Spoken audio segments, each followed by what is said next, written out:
All right, good evening, everyone. Hopefully, you can hear me. I'm appreciative of you all being here this evening, and I'm certain others will come in and be a part of this conversation.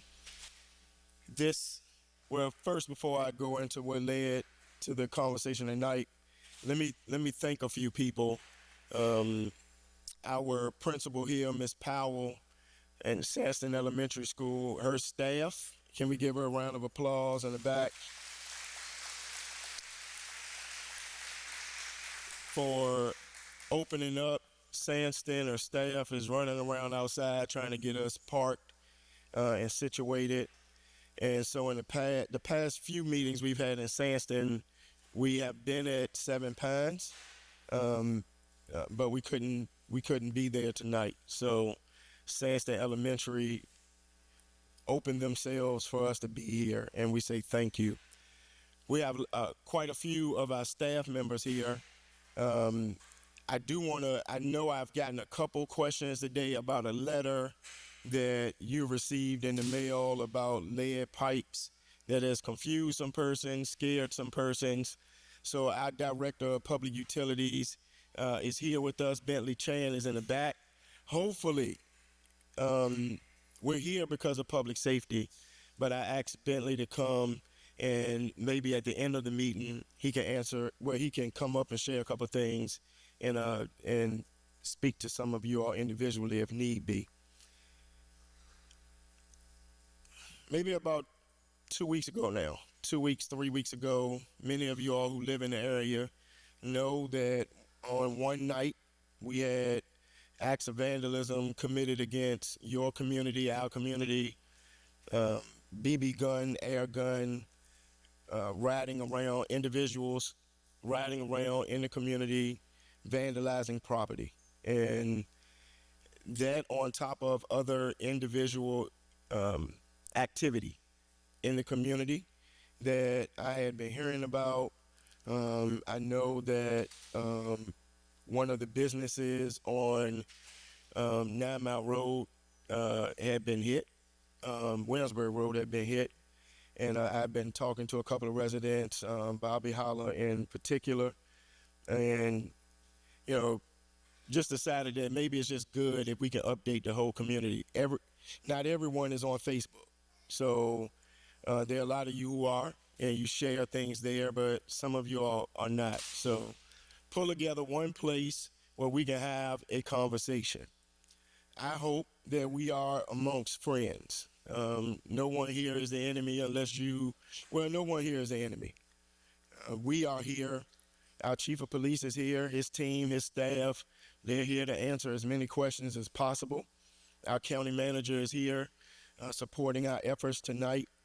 I'm here as your representative and the one who actually called this meeting to order because we do want to answer your questions. We do want to cut down crime in our area, not just Sandston, but across Henrico.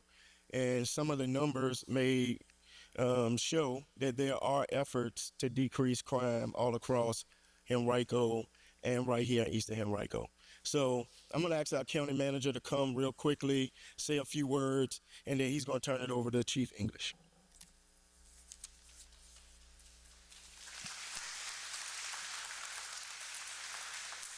Thank you, Mr. Nelson. So it was about a week and a half ago on a Saturday that you sent me a note, Mr. Nelson, about some things that were popping up on social media, and the immediate reaction.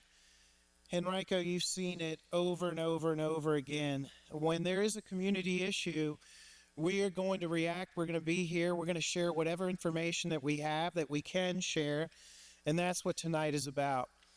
So I think you're going to hear the chief talk about not just Sandston, but some other areas in Henrico and our region that have been impacted. And that is reality. So he's going to go over that. We're going to go into, we've gotten some questions from the community already. Let me hit the first one. So some of you may know, I almost got 30 years with the county. I was the former finance official for the county, the CFO. And somebody sent in a question about funding for police. Has Henrico County stopped funding police? So I'm going to share one number with you. Victoria is going to pass around a graph. But the one number I want to share with you, in the past 10 years, our county's population has increased by 5%. 5%. That's 16,507 people. Police department budget is increased by $42.3 million, which is almost 66%. Top priority in this county, top two priorities, have always been public safety and K-12. It's not a complicated formula. It's a formula that we're going to continue to put forward, but the lion's share of funding, so I wanted to correct that for the record. And then Chief English has a presentation that he's going to share with you. We've got a number of folks here. We've even got, a detective that is working the case, and we've got some of the officers that you all are very familiar with. If there's one thing I can leave you with, is there was a comment also made about, I don't know who it was, taking matters into their own hands. We don't do that in our county. We don't do that at all. You've got one of the best police forces in the nation here. And ultimately what's happened, I think we're going to get to the bottom of. And so without further ado, Chief Eric English. Chief.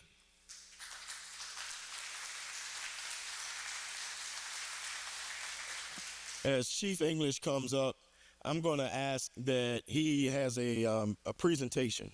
It's not long, but it's informative and helpful. I'm asking respectfully if you can allow him to make his presentation, and then we'll open it for questions. What we're going to do, I don't know, is there a cordless mic or anything?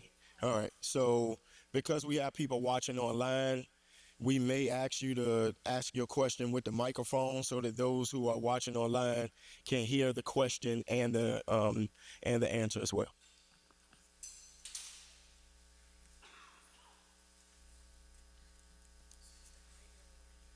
All right. Well, good evening, everyone. I want to thank you all, as mentioned, for attending this meeting. I also want to thank those online for attending it as well. Along with several members of my team, we're here to provide you with information on what we know about what is going on in Sandston, about what has been reported to us going on in Sandston as it relates to crime, and what we are doing, have been doing, and what we are doing to address the issues and concerns that you may have. I have also received some questions prior to this meeting that I want to make sure I get you answers to as well. But let me start by addressing just what we are seeing happening in Sandston as it relates to crime.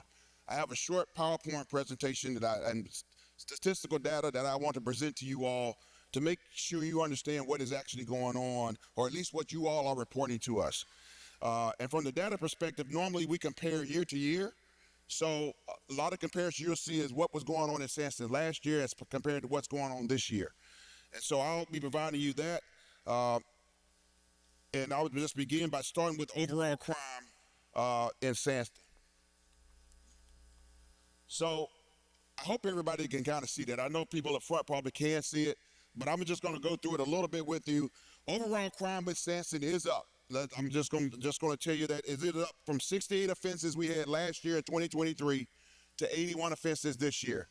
So 13 more incidents have occurred in Sandston as compared to last year. And the date we're covering is January 1 through November 12. So it's not the entire year. It's January 1 through November 12. And we compare the same time frame from last year to this year. The increase is due to larcenies that went up from 46 larcenies last year to 64 larcenies this year, an increase of 18. And of the 64 larcenies that we had, 24 of those larcenies were larcenies from autos. Those were people going into people's cars, breaking into people's vehicles, stealing items out of their cars. So let me provide you with some violent crime numbers for Sandston. In 2023, as you can see by the chart, we had no homicides in Sandston. Same thing this year, no homicides. Rapes, no homicides last year. Same thing this year, no homicides. No rapes. Robberies, we had 2 robberies at this time period last year. This year, there have been no robberies in Sandston. Aggravated assaults, last year, there were 7 aggravated assaults. This year, there have been 2. So when you look at it from a violent crime standpoint of Sandston compared to last year, 9 incidents last year, 2 this year during the same time period. So you're actually down in violent crime in Sandston in 2024. Now, property crimes is where you see the increase. From when we talk about property crimes, we're talking about burglaries, larcenies from autos, auto theft, and arson. And if you can see from the breakdown, last year there were 3 burglaries. We had 7 this year. Let me put this in a little perspective. 2 of the burglaries were from commercial burglaries. One was a vape store. One was a Fast Mart. 2 homes were burglarized. Those are homes that were being renovated. Individuals went into those homes and they stole tools out of those homes. 2 of the burglaries were storage units that were broken into, and 1 of the burglaries was a tool shed. So out of those 7 burglaries, that's what you have in terms of the burglaries that have occurred in Sandston this year, of those 7. Again, larcenies were up 30 to 40. Larcenies from autos went from 16 to 24. And out of those 24 vehicles that were broken into in Sandston, 54% of those vehicles were unlocked. And I just want to make sure you all aware, you may not know this, but we just made an arrest of a juvenile this past weekend that were breaking into cars in the Sandston area. Attempted to get in 5 cars. 3 out of those 5 cars were unlocked, which that juvenile was able to get into. Fortunately, we had officers out proactively looking for incidents occurring, and they ran up on this juvenile. They saw him breaking into cars and were able to make an arrest on that juvenile. So I want to let you know that officers are actually out in the area trying to address the issues that you are seeing or experiencing in Sandston. But I will say, I just want to make sure I continue to reiterate this, and we talk about this all the time. We have to lock our vehicles. I get it. You shouldn't have to. In a perfect world, you shouldn't have to. But we don't live in a perfect society. So I'm just encouraging everybody to lock their vehicles, make yourself a harder target. Because again, we're seeing over 50% of our vehicles being broken into are unlocked. It is very easy for somebody to pull the door handle and just open your car and get whatever they need out of it. Auto thefts went down from 10 to 7, and arsons were up 0 to 8. And so that's where you see an overall 27% increase in overall crime in Sandston, which indicates really the larceny categories was really elevated that 13 incidents. So I want to just talk about the big elephant in the room, and as mentioned, we're talking about the vandalism that took place. And so again, those incidents occurred on one particular night. You had an individual or individuals at this point went around Sandston, and as I would tell you, the vandalisms have risen from 31 vandalisms we had last year at the same time, and we have 59 vandalisms this year at the same time. Now again, of those 59 that we've had this year, 34 of those took place on one night. All right, you had an individual that was riding around, shooting out windows, particularly cars, buses, what have you, was vandalizing property on one particular night. We believe it was some type of airsoft gun. A subject just drove around Sandston area, multiple areas in Sandston, and was just shooting out vehicle windows and damaging property. Those 34 incidents in itself increased the vandalism dramatically as compared to last year. If that had not occurred, let's say we didn't have that night, we would only had 25 vandalisms, which would have been down from last year. But unfortunately, we did experience that one particular night where this did happen. I can tell you, the investigators have been actively working this case. I think they went around, they tried to find ring video. They've talked to several of the victims, and they're just looking for community's help. And we also put out the video to the public. We put it out in the media. We went on the news, we put out the video. And so, again, just trying to look at different avenues and ways that we can generate suspects or more evidence in order to try to get some more leads to follow up on this case. And we truly do need the public's help in this case. So without further ado, I'm going to ask Detective Zen, who is actually working this particular case as it pertains to the vandalism. I'm going to ask him to come up and talk a little bit more about what's going on, to get y'all a little bit more update as it pertains to the vandalism. Then I'm going to come back and talk a little bit more about some other things that are going on in Sandston. So Detective Zen.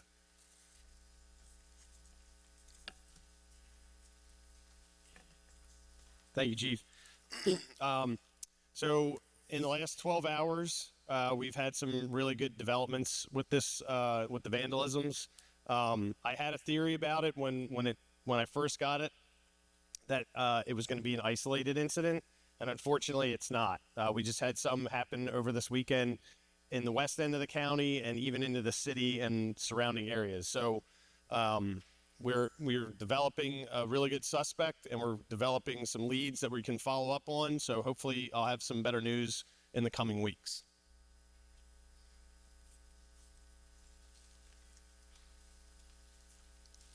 So those incidents that he's talking about, we've this past weekend we had another spree of vandalisms where individuals were going up and down Shirleydale, Ains, National Street, the 4900 block to the 6100 block of West Broad Street. Again, vandalizing windows, businesses, and we believe with either pellet gun or a BB gun. And this not only occurred here in Henrico County, but the city got hit very, very hard as well. They got hit much harder than we did over the past weekend with the same type of incident. So that is a case that we're continuously working. Our detectives are talking to Richmond detectives as well, and so we're working it jointly. We do believe that we're gonna end up solving this case. But again, again, I ask for your patience because again, this is not something that you rush. You want to make sure that whatever we do, that if we are developing leads and we're able to garner a suspect, we want to make sure that we're able to do it the right way. So there's no hiccups in terms of prosecution. So again, I understand your frustration. I would be frustrated if my windows got vandalized in my home or car. But I can tell you that our folks are working diligently to make sure that we are doing all that we can to bring this thing to a conclusion. So I just want to give you an idea of some of the things we've been doing, particularly over the past 7 days. We have increased our patrols in the Sandston area. The county manager allowed us to have some more visibility, some more overtime officers in Sandston, and we've had officers out more in Sandston. I can tell you that they have been truly more proactive than last year. We've made 144 traffic stops. And last year, 144 traffic stops were made in Sandston.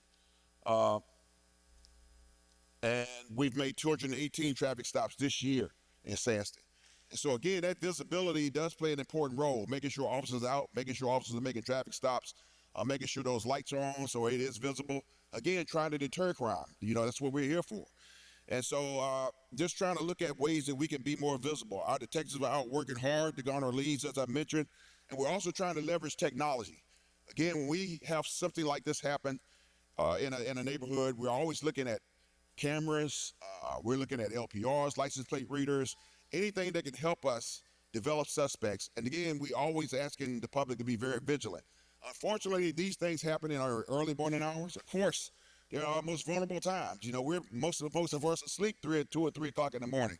And so you have individuals coming through your neighborhood, vandalizing things. The chances of you hearing stuff a lot of times is not going to be great because again, most people are asleep.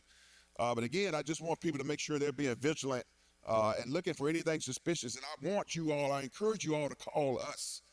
We hear a lot of chatter about things going on in Sandston, but they're like, did anybody call the police? We need to know. If we don't know, we can't address it. So I want you all to make sure you are calling the police for anything you see that may be suspicious. It may be anything that gives us a slight lead in order to make a case on someone. I will say one thing too. I want you all to really, really know. And again, I live in the Fairfield district. I want you all to know Sandston is really, really a safe place. I hear a lot of the chatter about what's going on in Sandston, but I can tell you, when you look at the numbers and things that are going on across the county, Sandston is really, really a safe location to live. So I want to make sure y'all understand it. Don't let one incident, kind of thwart your thought process about what's going on in Sandston and what your living conditions are in Sandston. But I can tell you, it's a lot better than most places. I can tell you that. The other thing I will say is that, there was I know the manager addressed the budget issue. There were some questions about our staffing, police staffing. And I want to put this in perspective and truly kind of put this to bed about the lack of support that we may be receiving from our county government. the truth of the matter is we are down. We are down officers. Currently today, we're down 82 police officers in terms of our complement. But let me put it in perspective for you. When I arrived in 2020, we had an allotted a complement of 662 officers. That was that max number that we were allowed to have in Henrico.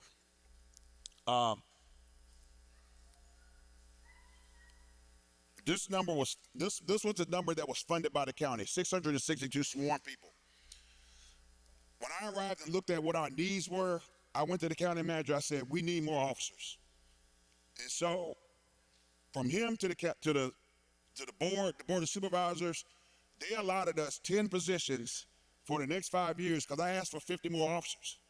So they actually funded us each year for 10 more officers each year. Now, the fact of the matter is, our complement went up. So we had 662 officers in 2020. Right now, we're allotted 702 officers. So we're down to 620 right now. That's our current complement, 620 officers. So if they had not funded us 40 positions, we would really be only down 42 positions. Now, again, that's still a lot for me because I didn't ask for those positions just to be asking. I asked for those positions because we truly, truly need those extra bodies. Now, the problem we run into is recruitment. And this is not a Henrico issue. It's a nationwide issue for most agencies. We are struggling with recruitment, and it's not because of lack of effort. We are doing a tremendous job of getting out. We're trying to increase our footprint. But again, 2020 really hurt us. I'm just being honest. 2020 really hurt us. When you start seeing the scrutiny that officers were getting after 2020, you had a lot of people that just said, "No, I don't want to do the job anymore." Or you had individuals that said, I do not want to get into that profession and be scrutinized the way we're being scrutinized. That's just the fact of the matter. Now, I can tell you some of our efforts are increasing our application pool. So we're starting to see more and more people apply. Now, just because you apply doesn't mean you're cut out to be police. And those are some of the things we're seeing. We're seeing a lot more applicants, but then when you start digging and doing backgrounds, it gets a little shaky. So we're starting to see the applications go up, and so hopefully we'll start seeing our recruit classes being much larger because our recruit classes right now are very, very small, been very small. We currently have 14 people in our academy we have now. They graduate in February. We'll be starting another academy class in January. We're hoping to have 20 to 25 applicant recruits in that particular class. So you're starting to see those numbers start to shift a little bit, and hopefully we'll start to see those numbers start to increase.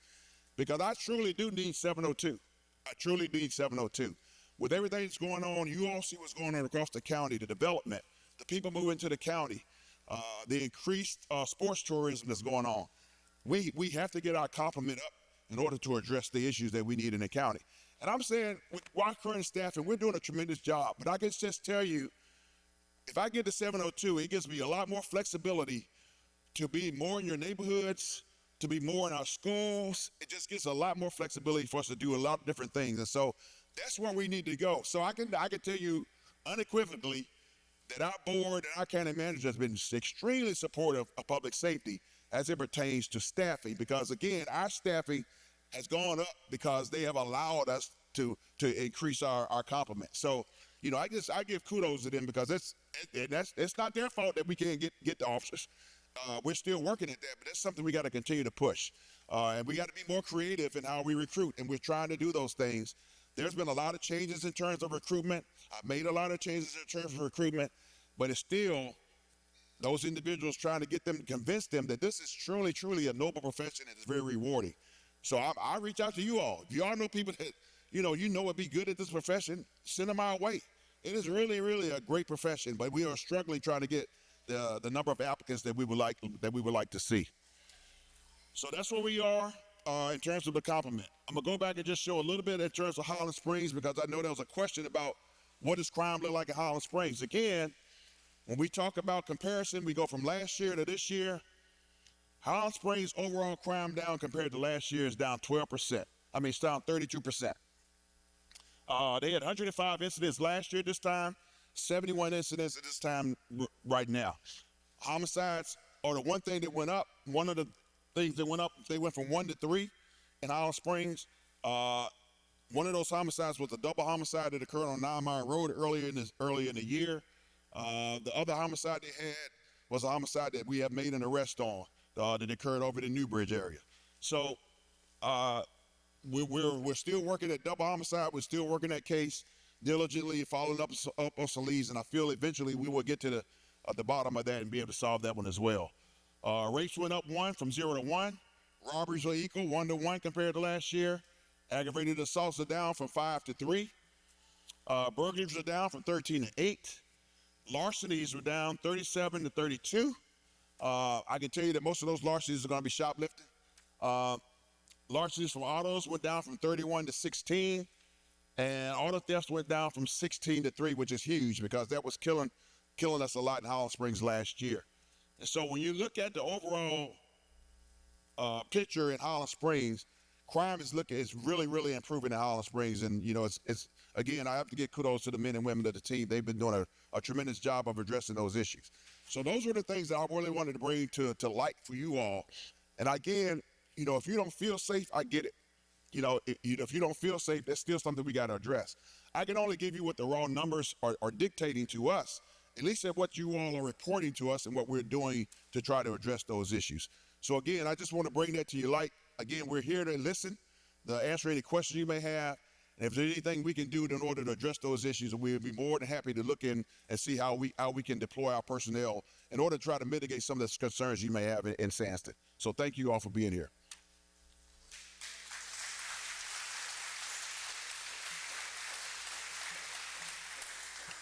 All right. Thank you for allowing Chief to at least make that presentation. Don't go anywhere, Chief. We're getting ready to open it up for questions. Again, I got you. Respectfully, grab the mic before you ask the question. So if you put your hand up, we'll get to you. Try to remember the order. We're doing it like this because we probably have close to 50 people, 35 watching online as well. Thank y'all for being out here. I'm Valerie Paul. I'm the owner of Impossible Pups, and my establishment was targeted on Friday night, Saturday morning. First of all, I want to reiterate, thank y'all so much for all the work that you do. I'm sorry that you have to take the time to come out here just to tell us how much you're doing, because we know you work hard. I do have a few questions, though. The first one is, do we think that what happened Friday night and what happened in October are related or are copycats? Do we think it's one individual or multiple individuals acting in coordination? Well, I can tell you we don't know if there's multiple individuals. I can tell you that we're looking at the angle that they are related incidents. But again, we've been having a lot of conversations with our counterparts in Richmond and trying to make some inroads into determining what the connection is, because again, there's some differences to what has taken place. It's kind of odd that they went from Sandston to multiple locations across the city. Well, and it seems to be escalating as well, so right. That's kind of scary. Yeah, and well, I will say this, again, what we are seeing, it has not been, fortunately for us, it has not been something more potent than a pellet or BB gun, so to speak, in terms of the vandalism that have occurred. And so we are working diligently, like I said, with our counterparts and I do feel like when Officers Inn came up here, I do feel like we're going to get to the bottom of it. Again, I know for you all, you want immediate satisfaction in terms of an arrest. But as you all know, those things sometimes does not occur that way. And so we have to be very, very diligent about how we go about solving this case. We keep hearing about a silver sedan. I know that the video footage or a sedan at least, that the video footage from the events in Sandston seems pretty clear. Do we have evidence to confirm that it's a similar car, at least for this past weekend, or are we just extrapolating information from the Sandston incidents? So I will say, we talk about case. Again, we're following up on some leads. I don't want to get too far into the weeds because we don't know who it is. And so we start putting information out. I would just ask you all, let us do what we do because I can tell you our folks are good at it. I'm just telling you. And I don't want to start putting out vehicle information and things of that nature because then it gets into the weeds of the case. So with that said, we put out the video in terms of what you saw publicly. If there's any more information publicly that we need to put out in terms of the vehicles, we will. But I don't want to get into the weeds of what that case looks like right now. And then lastly, what can we as a community do to prevent this from happening again? Before we were talking about smaller windows, now we're talking of tens of thousands of dollars in damage and potential harm to the creatures that were in those buildings. So how can we be proactive? Like, how can we help you? So there's a couple things that I mentioned earlier. One is just be vigilant. And I know sometimes, like I said, sometimes it's hard to be vigilant at 3 o'clock in the morning. That would help. And one of the things we always talk about is we always go to cameras. When we're looking at incidents that occur across this county, regardless whether vandalism, shootings, robberies, what have you, first thing we're going to look at is, who has a camera? I can tell you camera systems really, truly help law enforcement.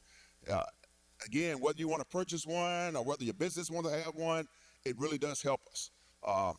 And we get a lot of footage and a lot of evidence comes from those. So I just would encourage that. Again, I know some of the footage you've seen has come from cameras, and a lot of times it's hard to see that footage in terms of being able to make out what exactly vehicle that was and things of that nature. But every ounce of that helps. At least helps us get started. At least we know, all right, this is what happened. And so I would encourage anybody that has a camera system, or if you have even thinking about buying one, that really does help law enforcement. And again, I just want to say thank y'all again, and thank you to the community. As a business owner, y'all have been wonderful in your support of everything. So from the professionals who are working to solve the cases and to everything else, I really appreciate it. Thank you. Thank you, man. I appreciate you.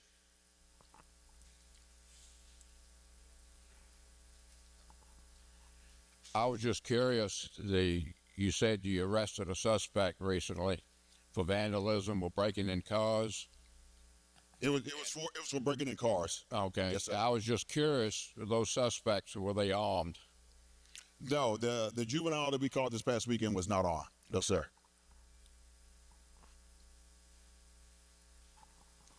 Looking at the slide you had for your police numbers, your authorizations are going up, but your uniformed personnel are going down. You have an attrition problem. On your exit interviews, what are the top 3 reasons given for this attrition? So the attrition is mainly coming from retirements. We've had a lot of retirements over the last couple of years. I can tell you when I first got here, there were several of our veteran officers that were getting ready to retire. The county did a wonderful job and gave a tremendous pay raise, and it kept people around a little bit longer. We held on them for about 3 years, and we realized that after that 3 years, the people that were really wanting to go then were probably going to leave after 3 years, and we're starting to see that occur. And so that's really where the majority of our attrition is coming from, is retirements. Yes. Is there something we can do about the vandalism over here at the new park? Elementary kids are coming over there unsupervised, no parents. I know they're local because they ride the bicycles over there. Is there anything we can do about stopping these? Taylor Park, yeah. Because I was over there last week. Kid comes up here to where the trash bags, just ripping them out. So what are you doing? This is your park. Why do you want to live like this? So I can tell you that I'm not familiar with the one incident you're talking about. I can tell you that there are several mechanisms that have been put in place as far as Taylor Park in terms of security. And so we have an opportunity as a law enforcement agency working with Parks and Rec to do some tremendous things as far as keeping that park safe and being able to identify incidents that have taken place. It's not fully up and running right now, but there's some things in the works that are going to keep that park probably be one of the safest parks you've ever seen. So I would just hold your horses because it's coming very, very soon. Other questions?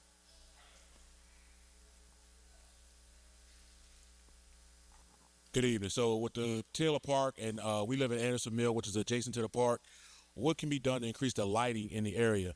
Because the 2 entrances for bike or path or walking come right through our neighborhood, and that's why our neighborhood also was vandalized with the car window being broken. And I think increasing the lighting in the neighborhood would help with that. So I would just, Coach, if you don't mind, just Mr. Vithoulkas is right there. Just let them know the specific area. I don't know where we are with lighting as it relates to neighborhoods per se, but I know we are. We've invested. Well, Mr. Manager, why don't you come and just kind of talk about what we just approved a month ago with money for lighting on major intersections? So yeah, it's twofold. So most of our fatalities, we had a fatality last night on Azalea Avenue where a lady was hit and and died. But that situation was a little unusual because there may have been some medical underpinning there. But if you look at most of our fatalities, where they occur on state roads.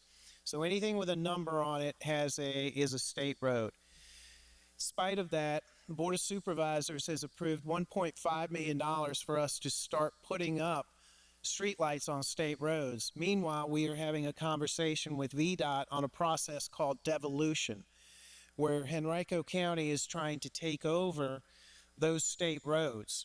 And because we are finding, the maintenance a lot of times is not the best. If we want to put up a street light or we want to put up a crosswalk, it takes an inordinate amount of time compared to what it takes us to do. So we're going to work through that probably another year and a half process, and hope to be able to report to the community that we have taken over those state roads. And then you're going to start to see more and more street lights. Driving over here, I mean, you all, when you go home, just pay attention to the number of people that are walking around and it's dark. Cars are going faster. They're built better than they ever were. We've passed out 50,000 of these reflective vests in our community. Every elementary school student now is going to be getting those, and yet it's not enough. We're trying to do this as fast as we can, but we really are kind of at a crossroads with lighting in our roads. And if you send me an email or a text with that location, we'll make sure we put lights up at both those entrances, okay? All right, other questions? Any questions for Chief while he's still standing up here? Yes, here we go, right here. I was just wondering, since the incident with the air pellets and a whole bunch of damage was done on that night, do you have a list of like all the other things that have happened, all the other vandalisms? And I mean, I heard just on social media the other night a car was stolen or reported stolen out of Wellington Place, for instance. That's by the Y. I don't know if this happens, and I'm just usually not aware of it, but it just seems like every other night there's somebody's car was broken into or this or that beyond that one night. So it makes me think if it is a bunch of kids or a couple kids, that they're getting their other people to come in and help them out, and it's kind of catching on to be a chronic issue. Anyway, do you have those kind of statistics? So one of the things, and I think the chief shared this at the beginning, and I want to challenge all of you to do this. I look at the Sandston Community Neighborhood page daily now, but that's not the same as calling 911. So we're encouraging you, when a crime is committed against you or your property, please call 911, because the only way Chief can document what's going on and then it adds into the number is for us to call 911. We don't have enough police personnel to go check the Facebook page and then write it down and then follow up with you. And so everybody that posts what happens, make sure that you call 911 first so that we can send persons out, be responsive, etc. But I've seen the same thing recently, and so when I saw the numbers and talked to Chief about it, I don't think everybody is posting and calling. So I would say call first. I know our natural inclination is to get on social media and to tell people what's going on, but call 911 first. Thank you. So I can only tell you that based on the data, auto thefts are down. I'm not saying that a vehicle wasn't stolen at a well-known place. I'm not saying that that's not the case. But I can tell you the auto thefts are down. So the perception may be that you're seeing something that happens every other day. I can tell you that's probably not the case. But again, when you feel that way, again, that's something we have to address because, again, perception of crime, regardless of whether it's actual crime or not, if you don't feel safe, then that's something we got to address because we want you to feel safe in your community. As I mentioned to you all, I live in the Fairfield district. Again, I feel safe in Fairfield, even though a lot of my people that live around me complain about, what's going on in Fairfield. But I feel safe living in Fairfield. So I can just tell you that, as much as might hear and see about what's going on in Sandston, I'm telling you, Sandston is a pretty safe community comparatively speaking. There's not a whole lot that goes on in Sandston that hasn't been, outside of this spree that we just had that really generated a lot of the talk. There's no unusual occurrences that are happening in Sandston that I would say that should alarm you, so to speak. And I don't think anybody's in danger, so to speak, in terms of violent crime. Because you look at violent crime is really down in Sandston as compared to last year. So again, yes, be vigilant. Vandalism can occur. There's no community in Henrico County that's immune to crime. There's no perfect neighborhood in Henrico County. But again, I want you all to be vigilant when it comes to those things. And again, I still encourage you all, lock your vehicles. I don't care if it's in your driveway. I've had my neighbor's car broken into and it was sitting in his driveway and he has a Ring camera. And an individual still came up in his driveway and pulled a door handle and broke into his car. Make your targets very hard. We don't want individuals because they're looking for opportunities to come out and take things out of your cars. And that's a lot what we see going on in Sandston right now is people checking door handles. Fortunately, we had an officer that was very vigilant and was able to catch that juvenile. So again, that will be something we'll look at, based on their arrest to see, was that a one-off or was that something that's been going on for a while and does crime drop because we arrested that one individual? I can tell you there's probably multiple people that are breaking into cars. But again, that good arrest in and of itself may make a difference in what's going on in your community. Chief, real quick, as we prepare to go here, I'm going to take one or two more questions. Since I have our public utilities director here, I'm going to let him talk about letters that were sent out. And then if there are more questions for police, then we'll ask them. Someone online asked us to remind people to turn their lights on, front porch lights if you have them. This person says that they're on Sandburn Park. Only a handful of neighbors turn their lights on. So do you think, I'm assuming that is another aid to help. If you light up the neighborhood, it may decrease crime. The gentleman just right here is talking about lighting. Lighting is a mechanism to keep criminals away. They don't like to be seen. So the darker it is, the easier it is for them to commit crime. So that is a great point. The more lighting you have, the better opportunity you have to keep your property and yourself safe. So again, I would encourage that as well. We're going to go here. Then, so 1, 2, 3.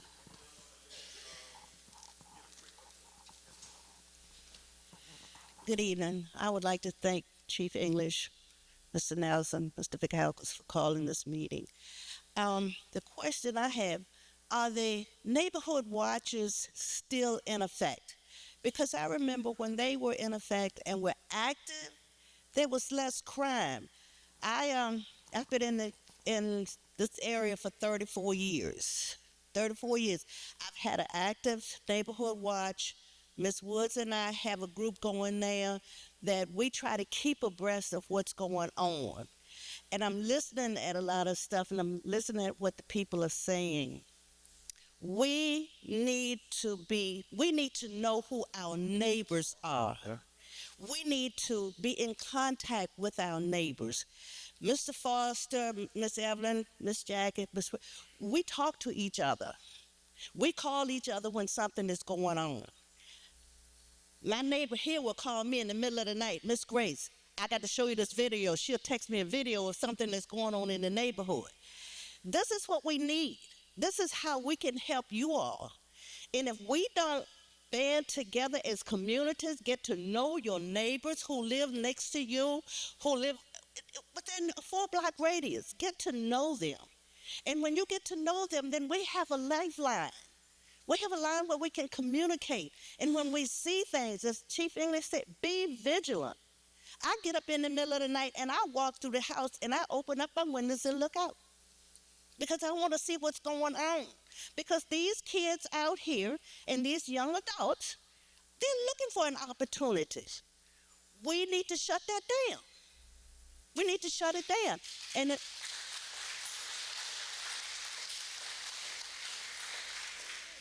in order to shut it down, I need to know my neighbor.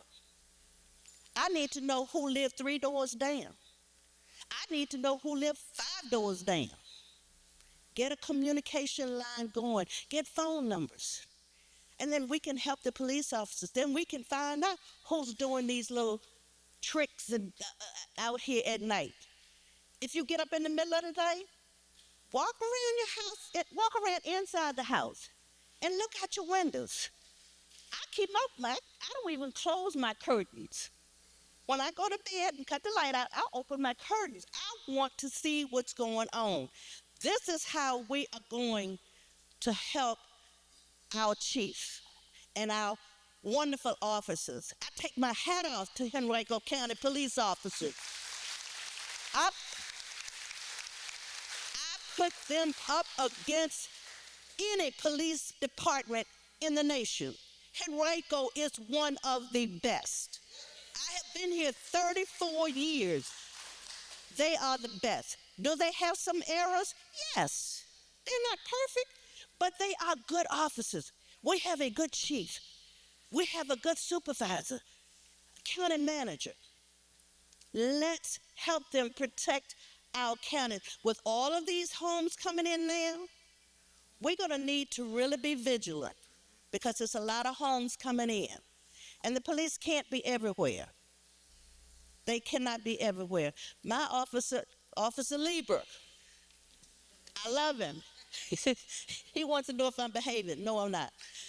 But this is how we help. Get to know your neighbors. Get phone numbers. You see somebody strange in your neighborhood, I'll go stand in my door and look. And I'm going to let you see me looking because I want to know who you are and why are you in my neighborhood. You don't live out here. This is what I do. And if necessary, I'll have my phone up so you can see that I'm calling. This is what we need to do. But I thank you all for your service. Thank you for your time. So thank you for those comments. I would just say also, when you talk about the videos that you send to each other, anything suspicious like that, I'm not saying anybody's doing anything wrong, but it doesn't hurt to send them to us as well. I have individuals that will send me videos personally on my phone, not because somebody was doing something wrong, but I've had an individual, a young kid that was just knocking on doors at nighttime, and it was just really odd in my neighborhood, and they sent me the video. Now the kid doesn't do anything wrong, but just in case something does go awry, I can go back and say, well, maybe let's take a look and see if this was, had something to do with this. So those things do help. It's not like we're trying to target anybody, but again, down the line, if something does occur, it gives us a starting point. Yes, sir.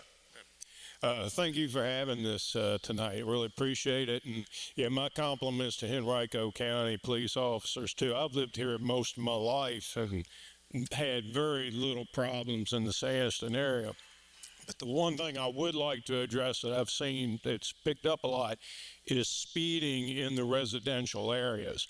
I know speed bumps have started to show up in different areas. I'm really glad to see that. But I mean, I even saw a school bus fly down Sedgwick Street today.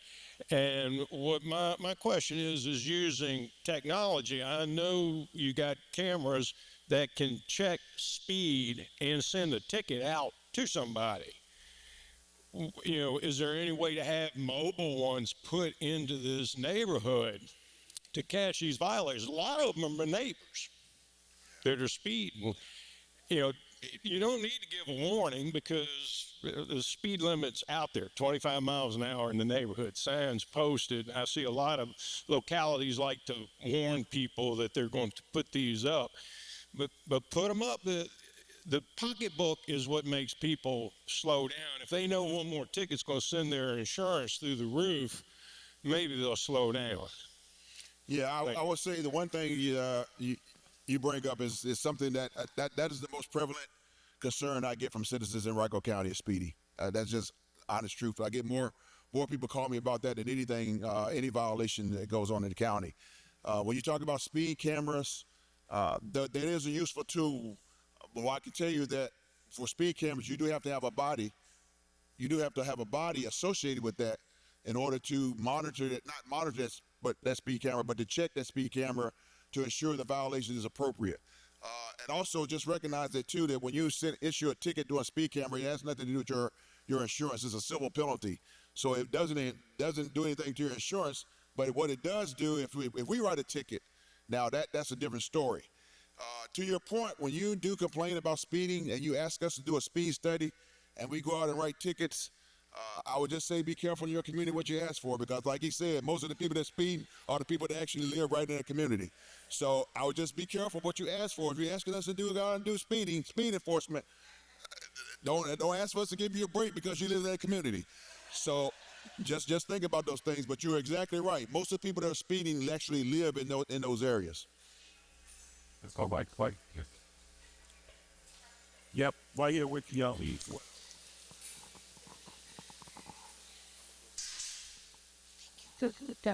Nope, it's on. First of all, I want to thank y'all for having this meeting also. I appreciate every one of our police officers coming through our neighborhoods and so forth, and thank you for having this. My question has to do with 911. I agree with you calling 911 if something is going on. What I want to know is what improvements, if any, have been made to the 911 system. And the reason I ask this question is I'm a 24/7 caregiver, and I had about 2.5 years ago had to call 911 for my brother. I tried 3 times to get 911. The calls would not go through. Somebody finally called me back from 911, and I got an ambulance for him. I also have a friend who back in April had to call 911 for her husband who was having a reaction to a prescription. And all she could get was, please hold for the next representative. Her husband died right in front of her because she couldn't get anyone. So I want to know what, if anything, has been done to improve 911. Thank you. So I will say, I would ask you to get with me in terms of those incidents that have taken place. I don't know if you all are aware, 911 is its own separate entity. They went away from the police department, so they're on a separate entity. They have an actual 911 director that oversees the 911 system. And I can tell you they have, one of the things I can tell you over the last few years, there was a huge shortage of staffing in 911. It was similar to what we're experiencing now in police. And they've done a tremendous job over the past few years where they've gotten their staffing back up to par, where they don't have, they have minimal vacancies right now in our 911 center. So I would just ask you to get with me, and maybe I can look into or have the director look into the incident you're talking about to give you a response. So I don't want to speak out of line in terms of that. So, thank you, Chief. Don't go too far. Thank you. Well, I do want you to speak to one thing. Did you send a list in with some questions? Your question was like number 1 on another list. I wanted to. Did you? Okay. So somebody else sent a list in about being on hold with 911. So I was gonna just run through the other questions. But if you did send questions, I've already asked Chief to make sure that we get answers for whatever questions you sent. All right. So if you sent in a couple of questions, then we're going to make sure that we respond. So I want to bring Bentley up, but Chief, I did get 2 notes real quick. Chief, come on back real quick. One of them is with respect to helping our youth from being deterred from crime. The police need to have a youth program. So I do know that we have a PAL. And so maybe you can say something about that. And then I know this is something that we are already doing because I've heard you talk about it. Both Richmond and Chesterfield have offered steering wheel locks for owners of Kia and Hyundai cars. Will Henrico do the same? I'll leave this here. So yes, we do have a robust PAL program in Henrico County. I can tell you that I'm actually on our PAL board. We service a lot of kids in Henrico County through our PAL program. And not only that, but our SROs do a tremendous job of building relationships with our kids in our schools.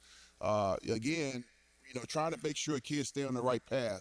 And so there's a lot of programs for our kids. I would say Park and Rec does a tremendous job in Henrico County providing different avenues for our kids to participate, whether in the programs that they have in Park and Rec. So there's a lot of things that Henrico County does to try to keep kids out of trouble, keep them focused on an activity that's going to keep them on the straight and narrow.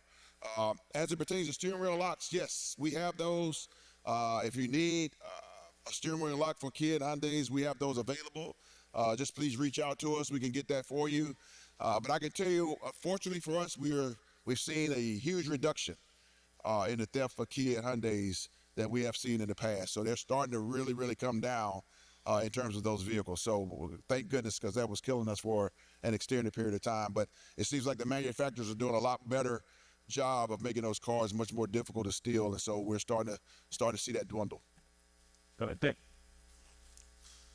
So we're going to do a quick not an intermission. We're going to just disrupt the questioning for 1 second. Some of you all have received letters. You probably can't see this, but it's from the County of Henrico. You are served by a service line with lead status unknown. Your service line material is unknown, but may be lead. Does that say on any of you all got that letter? Okay. All right. So we mailed out like 50,000 of them, and Bentley Chan is our Director of Public Utilities. He's going to tell you briefly why you received the letter and what it means and what's next. Thank you. Good evening. I would like to thank everybody for coming out this evening. So if you did receive one of those letters, I will say that it is part of a program with the Environmental Protection Agency and the Virginia Department of Health. And so what we're doing is we're trying to inventory all of the water lines in the county, determine what material they are. This letter, I do apologize, it is very confusing. It is language that we were provided by the EPA to send, and we were mandated to send it out before the 15th of this month. And so if you did receive a letter, it's only informational. It only says that we don't have information on what material type of the water service coming into your house is. But what we are planning on doing over the next several years is to visit every property, every one of the 50,000 properties, to determine what that material type is, as well as in the off chance that it is lead, the county will replace it at no cost to you. And with that being said, the county's water is treated in such a way that it does not, that material does not leach into your water, and so the water is absolutely safe to drink. We test 150 sites across the county monthly to make sure that that water continues to be safe and clean for you to drink. So if you have any questions, I can answer them now, or you can find me after the event. I have business cards, and you can contact me at any time, and I can help you answer some of these questions. And I will say again, the letter is informational. We will be sending out a follow-up letter that gives you additional details on the program. All right. Thank you. And Bentley's going to hang around for a minute if you have specific questions.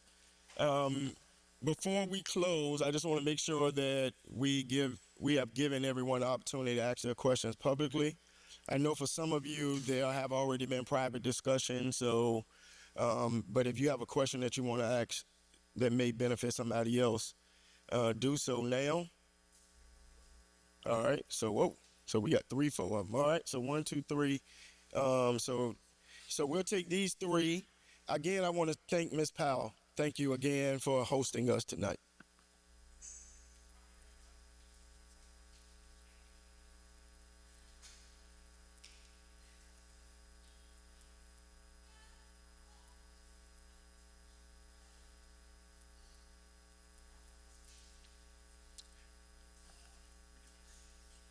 Yeah, just ask the question and I'll repeat it. Yeah, just ask it and then I'll repeat it so everyone can hear it. What? Uh,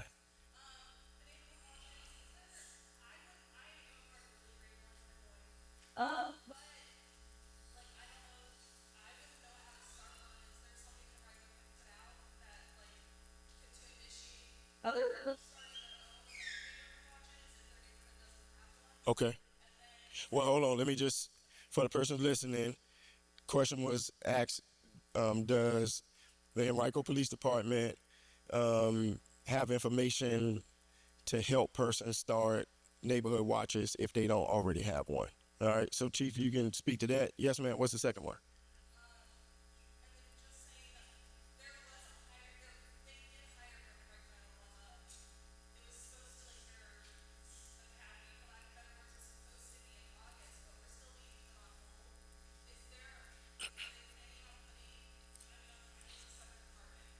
Yeah. Okay, so this is a good chance. Again, question is about Henrico 911, and so I'll let the county manager speak to that. Thank you. So let's talk right after. Let me get your name and number and see where you are in the process.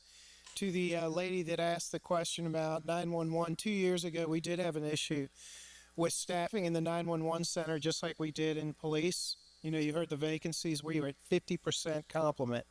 We changed everything. We gave big pay raises. We changed the physical location, the environment, if you will. And ultimately, I think yesterday, Channel 12 ran a story about the 911 center. We are answering 90% of the calls within 15 seconds, which is pretty remarkable considering the fact that last year, Henrico County logged over 511,000 911 calls. So we are close to staffing. I hope to see you in the next academy. So name and number, okay?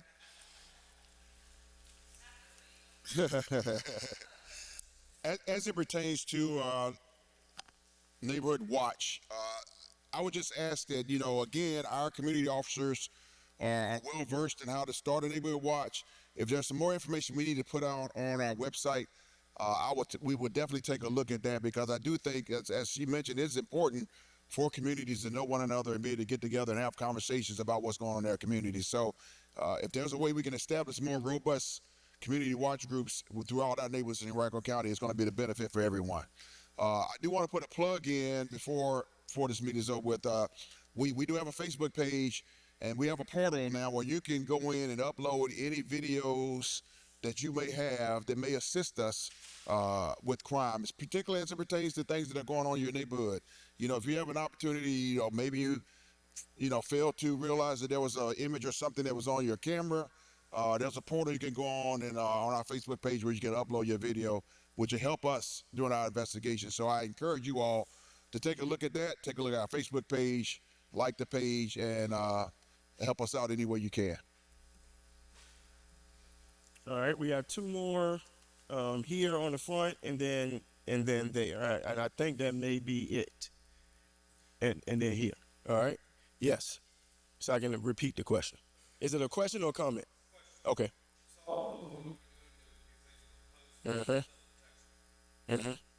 What did you so So I'll let Chief answer that. I think the distinction that I was trying to make was, I think, and Chief, you can, from what I understand, you can protect yourself, but you can't protect your property. And I guess the point I was making was, if someone was trying to break in your car or go in your tool shed, you can't shoot them for doing that. That's illegal.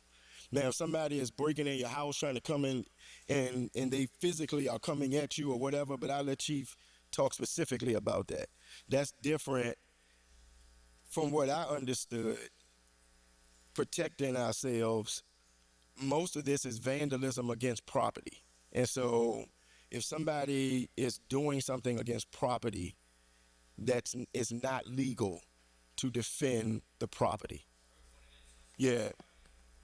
Right, right. So, a question about entering a home. What do you do to protect yourself if somebody's entering your home?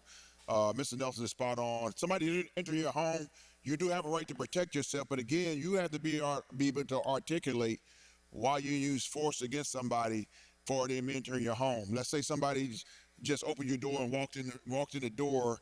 You're 20, you're from here to that wall from them. There's nothing in their hands. They just walk in the door. You yell at them to get out of my house, whatever. They leave. You don't want to, what I'm saying? Now, if they're coming at you, have a knife or something in their hand, a gun, but yes, you're going to do everything you can to protect yourself, and that's what we would expect. But like he said, somebody breaking into your car, you can't use deadly force against somebody for breaking into a car. So I just want to make sure people understand the difference. There is a difference. You have to feel a threat, a physical threat, and be able to articulate why you felt that way in order to use force against someone. So great question. Yes, sir. Thank you, Jamie. Good talk.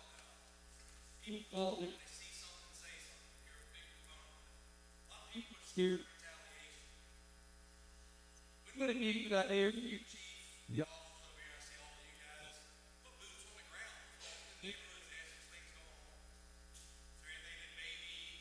Scared you. But then reiterate,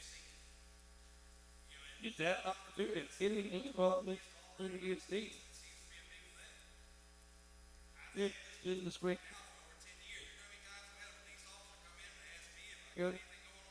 Rehab, re-ring. It is. So our security says off. It's like the base. It was start with me.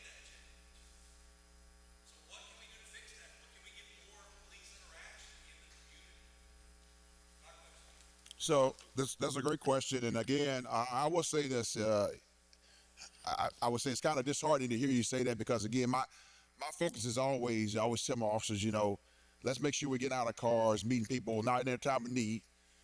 That's always been our focus as I've been here.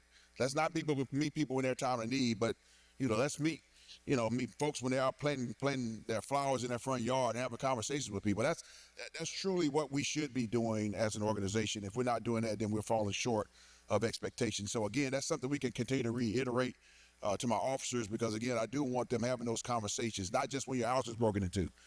We need to know you on a regular basis, just when you're having everyday activities that are going on. And so, that is my expectation. Now, I can tell you that we normally, throughout the year, we do choose different neighborhoods that we go to, and we do go door to door, just as you mentioned, and talk to neighbors about what's going on in the neighborhoods. But again, we do that once a month. Henrico County is large, and we can't hit every community, but we have done that throughout the year, and we get some very, very good responses, and we do get to listen to individuals on a face-to-face basis. So I do understand what you're saying, and so we will definitely look into that, doing more of that, because I do think that's important. So again, thank you for that comment. Thank you. Yes, ma'am. Can you stand up just so you can project just a little? Back to the other question. You said something about shouldn't go into the park. Without last Wednesday, I was at my grandson, and I had 6 people tell me that we rode bikes to the park. So that we drive from Lee Park into the park, we got 2 ways around to get back to the park. So we were going home, it's close to 1,000 blocks. One person told me not to go that way because there's somebody that they got. That's all. It's not fully set.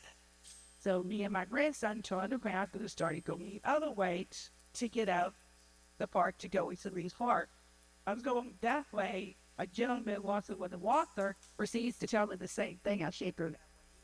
Well, I see the police because the park is near the street police cars. I was heard on Facebook that somebody said something about children with like gun. Just wondering what exactly happened that particular day. And my assumption was to get out of the car because all of us, I went to the YMCA and I called my husband and he came and kissed us. So I was just curious about what happened last Wednesday weekend. Okay, the question was incident that occurred last Wednesday at the park in reference to a potential gun incident. This is why we have a team, because I'm not aware of that, but it seems like one of my officers is. So I'm gonna have them come up and talk about it. Hey, how you guys doing? So I responded out to Taylor Farm Park, and it was a group of juveniles who were telling adults that one kid had a firearm. Then they said it was not a firearm. Then they said it was a play gun. Then they said it was just like a black stick. So we talked to the juvenile. He didn't have anything on his person, and it was just basically a false call. But they went around to different adults, and adults, rightly so, they called the police. They also posted on their Ring apps to the community that there was a person with a firearm at the park, but there was no person with no firearm at the park. Say it again. There was no parent there with the child. Yeah.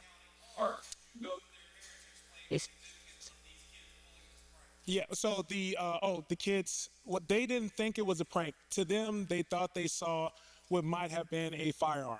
As I talked to them, it was only one kid who had the parent there, but he was with the other kids. He had brought the other kids to the park. And I talked to him about it. I talked to the children about being specific when they make calls to people, or if they go up to people saying there's a firearm, because that can, bring a lot of panic to a situation. So they understood. I talked to the adult. They understood. They kind of corralled them all, and they went on their way to play with their bikes. All right. Thank you, sir. Glad you came tonight. We appreciate you answering that. Any other questions? If not, okay. Yes, I'm a pastor, so I'm getting ready to hit the benediction on y'all. Yeah. What's your question?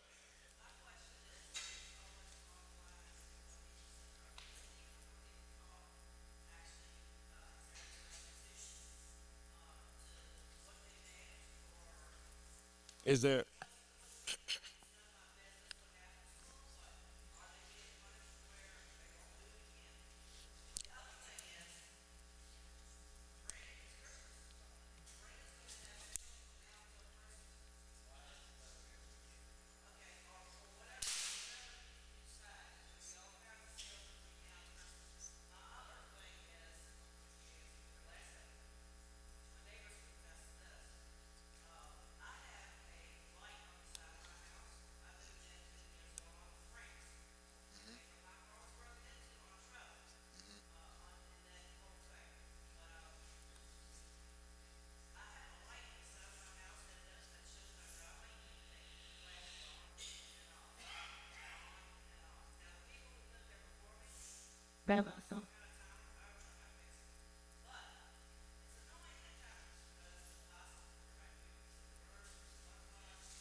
What?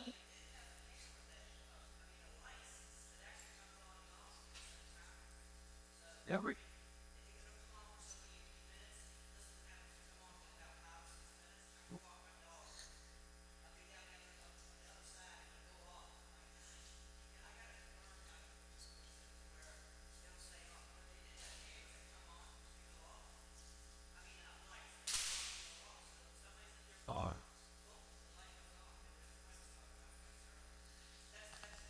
Okay, well, one of the questions she posed was, are individuals that are committing these, are they being held accountable, or is there restitution being paid back to victims? And again, when cases come to court, if we make an arrest, again, that's something that prosecutors can ask for. They can ask for restitution to be paid. So if we make an arrest in these vandalisms, I'm sure that will be part of part of the sentencing part of that is being able to pay back those individuals that have damaged that property. So again, that's something that can occur.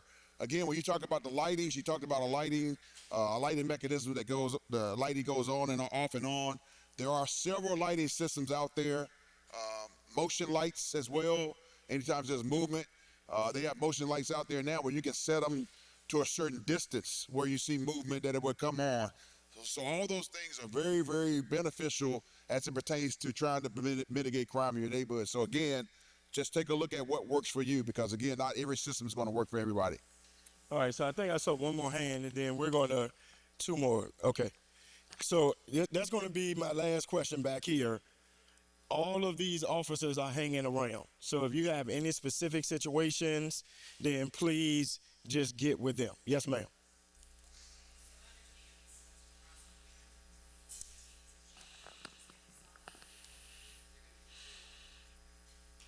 Yeah. Well, that's a difficult question. I guess again we have one of our attorney, one of our prosecutor CAs here, combat attorneys here.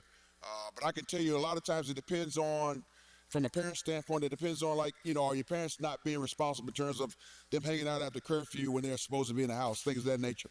It's hard to hold a parent responsible for something like, during the daytime that their kid is doing, unless there's some other activity they're supposed to be responsible for their kid.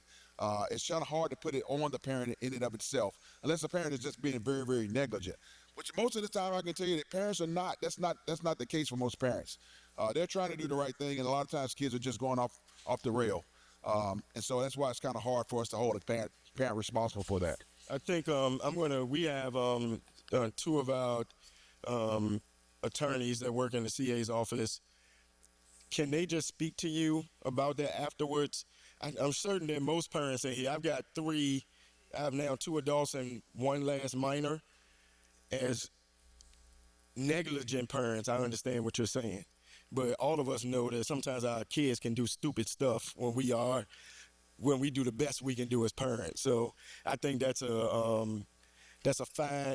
very interesting piece to hold a parent responsible for kids. But I don't think that we even do that in the Commonwealth of Virginia. But can you all get with this young lady about that? Yes, sir, in the back.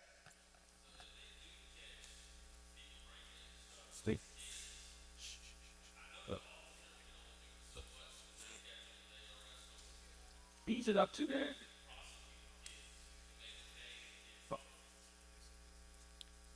So, my name is Mike Huberman, and thanks for having us tonight. So your question is what can, what? So, yeah. So, seems like that out you see all those freedom. So the process would be police officers arrest a juvenile. And then there's a juvenile court services unit. They're the first step, and they're kind of the equivalent of a juvenile magistrate. They make the decisions about whether or not to hold a juvenile, which they typically don't do.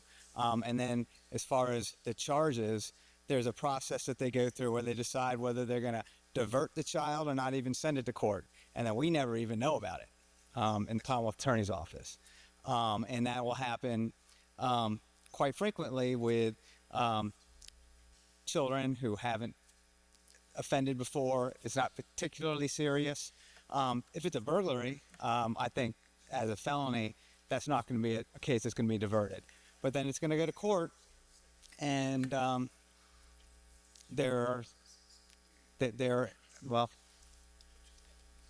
so when it goes to court, it's somewhat out of our control. If they're under 14, there's no way we can even ask to treat them as an adult. If they're 14, then there's a whole process we would have to go through to hold them accountable as an adult. That is typically not something we're going to do unless you have a repeat offending juvenile who's gone through all the various different kind of punishments and services that are available. But we have a dedicated team of attorneys in our juvenile court office who are exclusively assigned to our juvenile court. And it's a team of now 9. Mike Huberman is my boss. He's the chief deputy. I'm Tony Randall. I'm the deputy in the Juvenile and Domestic Relations Court in the Commonwealth's Attorney's Office. I think one of the main things that everybody needs to understand is that the juvenile justice system is, in fact, different from the adult justice system. Whereas when we're dealing with an adult, of course, the first thing you think about is they're going to get locked up or go to the penitentiary. The juvenile court system is different. It's balanced between the fact of rehabilitation and punishment. And so all of that actually shapes the manner in which cases are handled in juvenile court. And I get it. I get that it is unsatisfactory for folks to hear that. But you should understand that for the most serious cases that we deal with, juveniles dealing with firearms, who harm other people, violent crimes, there are the consequences that you would expect there to be. But when there are property crimes, domestic assaults within families, things like that, then you balance between the two things that I told you, rehabilitation and punishment. That's the overall theme in terms of handling juvenile and domestic relations cases. And thank you all for having us here tonight. All right, thank you. I appreciate you guys coming out tonight, and all of you who helped get the word out, thank you. Have a safe rest of your evening, and if you need us, I have cards up front, and all of the officers and public safety persons will be here.